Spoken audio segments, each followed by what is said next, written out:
water here, we are going to be taking damage. And I did go ahead and clean up my inventory a little bit between episodes here, and we've actually got quite a bit of space except for in Ed's inventory because I picked up some multi-bottle rockets and a super bomb. Sadly, we cannot pick up just regular old bottle rockets. I kind of wish we could, but this guy up here doesn't seem to sell those. So this is a point where he needs to use the Hawkeye. I don't know if this is like Pokemon where you could just, you know, not use it, you know, in the same way that in Pokemon you can, you know, not use Flash and just kind of make your way through by just walking through and listening for the bumps when you hit walls. We're not going to want to do that, of course. And I don't know if you can actually make it through without the Hawkeye, or if you actually literally do have to have it. I mean, you could just look up, you know, the pathway through the swamp here, and that would make it a lot easier. I'm assuming that's probably not the case, though, because you probably do have to do this stuff with the Hawkeye and all that.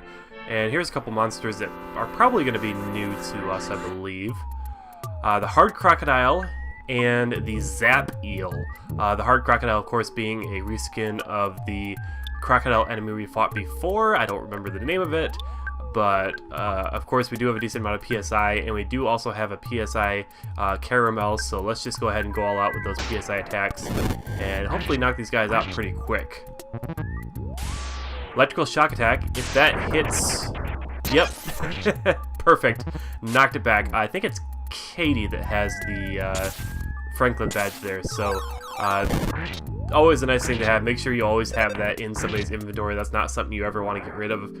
It is a key item, so you can't sell it, but of course, yeah, it's just something that you're going to want to make sure you always have on you.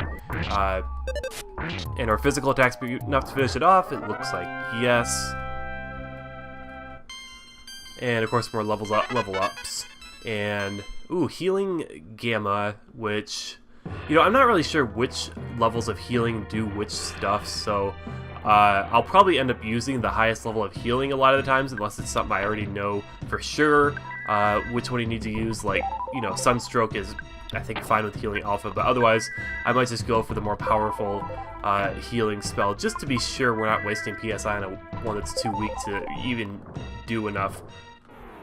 And I'm going to have to stop and make sure, before I engage any battles, make sure that it's actually an enemy you haven't seen before, because when they're in the deep water like that, it's kind of hard to tell exactly what it is. I think certain enemy sprites will probably appear over the water, but I feel like a lot of them probably do not, so I'll have to, you know, stop talking for a second and make sure it's actually something we haven't seen before, or if it's not... Oh, this is a photography spot. And now that that's taken care of, we have a bird over here. We had another bird up there that was a phone. Village tendas come nobody far. It's because... What? That didn't make a whole lot of sense. And in here there's an IQ capsule. We can go ahead and use that right up. We actually had one of those in our inventory already that I went ahead and used on Ed, and we might as well go ahead and use another one on him, because I don't think IQ really helps anybody else, so, you know, we might as well use it on him. And I think we do have a broken item in his inventory that we are going to have to get fixed at some point. If we look in his inventory real quick, the broken laser, which becomes his next weapon, I believe. I'm not sure when we'll get to a point. I don't know how much IQ you need to have to fix that, but any kind of boost we can get will be welcome. And we do sleep in hotels fairly frequently, so we should be able to get that fixed up pretty soon. And you can see down there the helicopter from Mr. Monotoli's building seems to have crashed here, so possibly Puke is nearby? Maybe? Nothing much over there. And if you do have, one of the monkeys in the last episode mentioned the pig's nose item. If you do have that item, I'm not sure where you get that. It might be something we pick up a little bit later here. I'm not quite sure for sure. Ooh, a couple of life noodles. Let's give that... Let's give that to Ed, because he's kind of our designated item user. I mean, I guess he already has a full inventory, but that's okay. But yeah, I'm not sure where you get the pig's nose exactly, but I'm sure we'll get to that in a little bit here. And I think that's a new enemy right there. That is going to be the manly fish.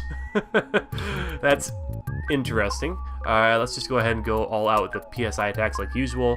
Might as well go for Fire Gamma. Gamma? I feel like I say those interchangeably. One of those is probably the better pronunciation. 11 damage, that's it? I mean, it is a water enemy, I suppose. Although you can never really tell for sure which stuff is weak to what until you actually try and use an attack on it.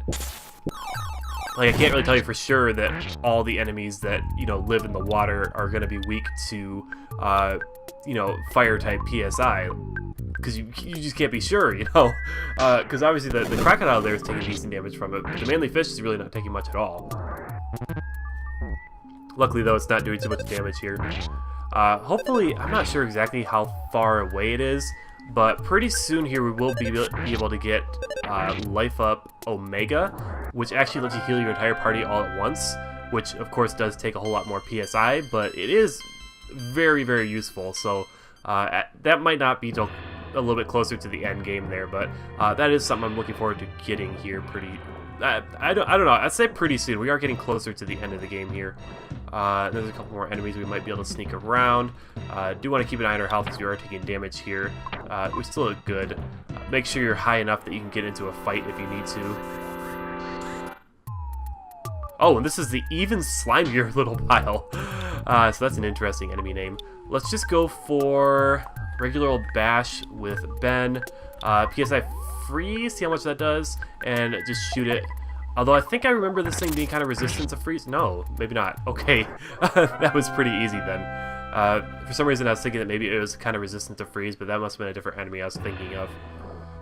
We still got that crocodile there we're not going to be able to get away from, so let's turn and face it. And I probably should heal up real quick, and I think we have a moving tree enemy over there too, and those are always bad news, so let's make sure we're topped off a bit in health before we end up trying to face that thing. And we also got a, what looks like a Vile Plume almost from Pokemon over there as well, so we'll go ahead and take that on. The Hostile Elder Oak. So, let's just bash it, freeze beta and shoot and see how much we do.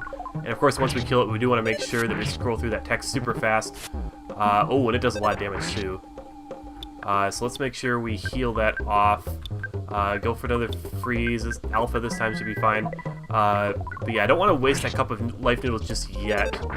So we got it to freeze for a second. And we, yeah, we're getting a little low on PSI here. But we do have the PSI caramel. There we go, so we took it down. So we gotta scroll through this text fast, just like the ones earlier in the game, although it seems to not hit... It didn't hit Ed. I think it only hit two enemies, which is interesting. I was under the assumption that it hit all the enemies. Ooh, that was PSI Freeze Omega right there we just got. So we will try that out in the next boss battle here. And nice, we snuck up on this guy, and this is gonna be...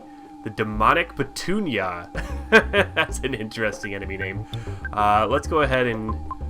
That's awfully expensive, so I don't think we're going to do that. Let's just go for Freeze Beta. That should be fine. In one of these encounters, I might go ahead... Oh, that didn't do anything at all. But a Smash Hit was enough to take it out. At some point, I might go ahead and use the regular Bottle Rocket I have in Ed's inventory. But for now, I'm going to hang on to that. We do have multi-Bottle Rockets, which are obviously going to be for much tougher enemies. But yeah, and up there we saw what looked like Master Belch. But it is actually not. It's just a random enemy who happens to look like a reskin of Master Belch. And here we have the Pitbull Slug. So this is an upgrade of the enemy we saw all the way back in... Ooh, that would have been all the way back in Giant Step, I believe. Because we just had Ben back then. So I think these guys are going to be pretty easy to take out if they're the same kind of thing as the attack slugs. Yep, there we go. So we did have to use a couple PSI attacks because I did want to take them out fairly quick. But yeah, they weren't too difficult to take out, and I'm pretty sure they do give a decent amount of experience. I don't know if it's more so than regular enemies, or that's just because there's more of them. Something along those lines, I believe. So anyways, heading up this way, there's not anywhere we can go. So I guess we have to go over to the right over here. Yeah, and there's a Master Belch up there. So I guess we're probably got to go and fight this guy. Do we need to heal? I think we're good. So let's go see what this guy is. And it's the big pile of puke. That's a little disgusting, but okay. Let's use freeze beta, and let's just go ahead and use that bottle rocket we have and see how much it does. Because this guy is probably going to be a little bit tough, I think. Ooh, and we got it to stop, or we got it to solidify, so that's nice. And one more round of attacks should do it. See how much a freeze alpha does. 64, 151. Ooh, and it's still alive. Oh, but the 8 damage did it. The 8 damage was enough. I should probably start using some of Ed's items in some of these battles. I've just been discouraged because every time I tried to use them in boss battles, they did not work. And it seems this was not the way to go. So I think we must have missed the direction down this way somewhere. Although I feel like we went this way already. Maybe not. I mean, I saw where we were meant to go, but we haven't quite gotten there yet. Oh, I guess you can't walk through these. And let's see if we sneak through that. There we go. Oh, these guys are coming for me anyway. But as per the usual, they were pretty easy to take out. So let's head down this way. And the attack slugs are exceedingly easy to take out when there's just one of them. And didn't we go up this way already? Huh. I think I must have missed something somewhere. Oh, I don't want to fight you. I really don't want to fight you. No thanks. So yeah, we must have missed something somewhere. There was another direction we were supposed to be going. Did we go up already? Yeah, because we went up this way, and that's where the item was. Oh, nope, nope. Okay, I guess we have to fight it. Yeah, because there was an item up this way, and there wasn't anywhere else to go, was there? Because I don't think you can get past that. Have we gone up that way yet? Oh, can we scroll these enemies off? I should stop going in circles here. That would be nice. Actually, what I'm going to do real quick is I'm going to go ahead and look up a map of this area just to make sure we're going in the right direction and so we don't end up wandering around too much. Okay, I see where we have to go. So, we were really close. We were almost there. Just need to go... Well, first we need to use a quick life up here. But we just need to go down to the right and then follow that upwards.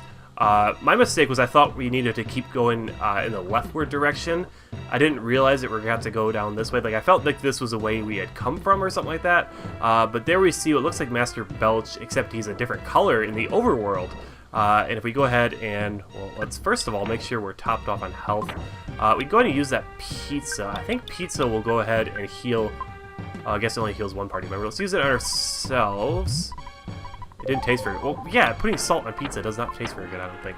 And we can use a couple of our other items and some of our other characters just to get topped off on health real quick here. So we're ready for this fight. Because I think it's a little bit difficult. And then we want to use that PSI Caramel on Katie to have that offensive... Ooh, that didn't really keep us so much back, though, did it? We're taking damage, so we better just fight this guy already. May have forgotten, but I'm the Return of Belch. Yeah, of course we remember him and his rather gross sound effects. And apparently he's changed his name to Puke, so now this is Master Puke. Drown to death in puke. Don't you think that's an incredibly masculine taunt to throw at you? Incredibly gross, yeah. But here we have Master Barf. And let's see what we can throw at him. Let's go ahead. I suppose we can just bash with Ben for now.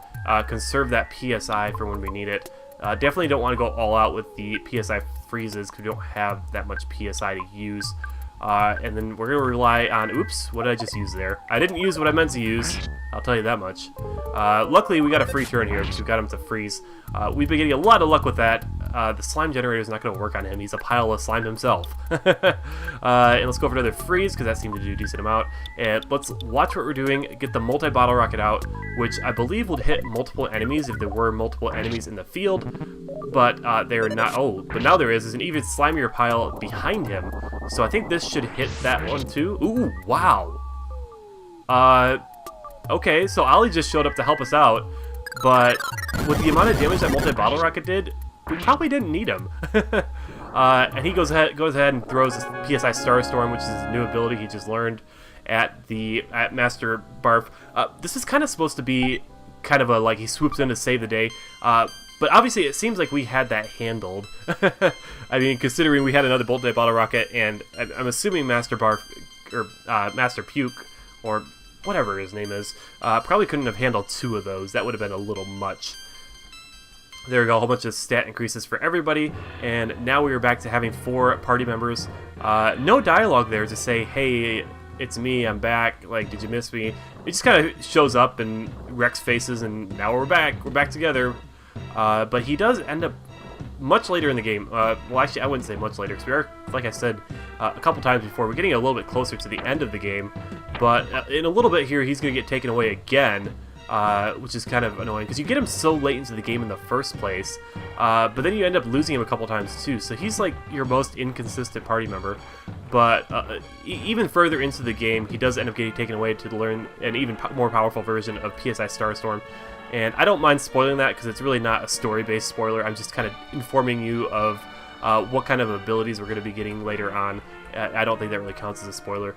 But anyways, we made it here through the deep darkness to this land of little green people who are apparently rather shy when we talk to them. And they don't seem to want to say a whole lot. And they seem to have a weird junk collection down here. It seems to be a TV. Can we look at it at all? I guess not. Garbage can, there might be something in there. A death ray. What does a death ray do? Oh, and also we got... Well, let's go ahead and put that in Ed's inventory first. But we also have the Casey bat, which is a new item for Ben here, and it boosts... Oh yeah, that's quite the buff there. Did we miss? We might have missed an equip somewhere, because that's quite the big buff. Oh, and that's a big buff too. Okay, so we're getting some big increases to our stats here. You can't really check any of that out. That telephone probably does work though, if we needed to use that, but we don't. So this guy with horns is probably the leader here. He's going to let us all know that they're all shy. But apparently there's a book to fix shyness somewhere out there. Gee, I wonder where that could be. Possibly at the library? I believe we've only seen 1 library in the game, and that was back in Onet, the place we borrowed a map from. I think I did that on camera. I don't think that was something I did in between episodes or anything. In the whole inn we have free stay. Sure, let's stay at the inn. A lot of free inns around here, which is always nice. The Monkey's Inn was free. This inn was free. The inn inside Dungeon Man was free. I mean, obviously the accommodations are less than stellar. There's not even a bed in here, or heck, even a rock to use as your pillow. There's absolutely nothing, but hey, I'll take it. And then there's a hot spring over here. We'll probably do that in the next episode, possibly. There's also seems to be a rock over here. Shy that way. This guy said something a little bit different. There's only one Tenda who's not shy. It's me, Bubby. You know what? There's something scary that comes from the underground, so we covered up the hole. There are lots of dinosaurs there. I went there once, but I came back because I was so surprised. There was a talking stone that talks what? Do you want to go see? Yeah, the guy next to him could apparently move the boulder, but he's too shy. I guess because he's too shy, he won't move the boulder for us because he doesn't want to talk to us or something like that. What's this up here? Item shop. But he won't sell us anything because they're too shy. So yeah, obviously the thing to do here is to get the book to help them overcome shyness. Can we teleport from in the middle of here? Because I believe that, yeah, Ollie has teleport beta. Let's see if we can do that from here. We cannot teleport from here. Alright, so we do have to head outside and go ahead and teleport back to Onet. And now we're getting a phone call. This is Apple Kid. They're having beautiful weather. They're at Dr. Andonut's lab. He's working on his eraser machine. That sounds useful. But then something happened. And apparently somebody strange showed up and did something, and now we're getting a phone call from Orange Kid, who is researching how to change a boiled egg back into a raw egg. That sounds even more useful. But yeah, apparently we just found out that Apple Kid actually has the book Overcoming Shyness, so I guess we're not getting that from the library. For some reason I thought we had to teleport back to Onet to get that from the library, but I guess not. But yeah, apparently he had the book, and now something seems to have happened to him. He was up in Winters, researching with Dr. Andonuts to make the phase distorter to fight Gygus with. But yeah, we're going to have to deal with that next episode. But first things first, one thing I want to make sure I get out of the way before we get too far here, and there's no time restriction on going to save Apple Kid from what happened, so we can go ahead and do a couple things next episode and get them out of the way. or in the next 2 episodes, depending on how long it takes. But if we go and come back to Foresight, as you remember, there was a guy at the museum who called us and let us know there's something crazy going on, or something along those lines, and we don't really want to fight that guy up there. I gotta find the museum. I gotta remember where that is.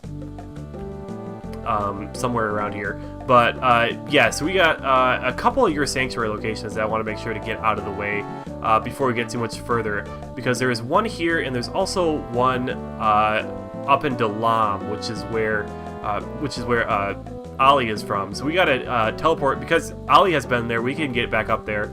So we'll have to teleport back up there after we do this one. But in order to get to that one, you have to do this one first. And after we do that, we should just have one left, I think. Oh, and of course we do have to pay to get into the museum. I suppose I should have expected that. It's a $5 admission fee, and then we can head on inside. And I believe, well, first of all, there's a big skeleton of a dinosaur up here, so that's pretty neat. I believe we're going to want to head over to the end over here, and there's a guy who is going to tell us about something extraordinary, but first he wants us to do him a favor. There's a new singer named Venus at the theater, and he wants her autograph on an eraser, or if you can get an autograph on anything, don't worry about the eraser. So he doesn't care if it's written on toilet paper. I feel like it'd be kind of hard to write on toilet paper, to be honest, but yeah, anyway, so we have to get Venus's autograph and bring it back to him. But we'll go ahead and do that in the next video. I think we've gone on long enough. I can't see my timer because my map that I brought up is covering that up. So yeah, thanks for watching, guys. I will see you in the next one, where I think we'll probably be able to do 2 your sanctuary locations. If not, then we'll do them one after another in separate videos. But anyways, thanks for watching, guys. See you in the next one.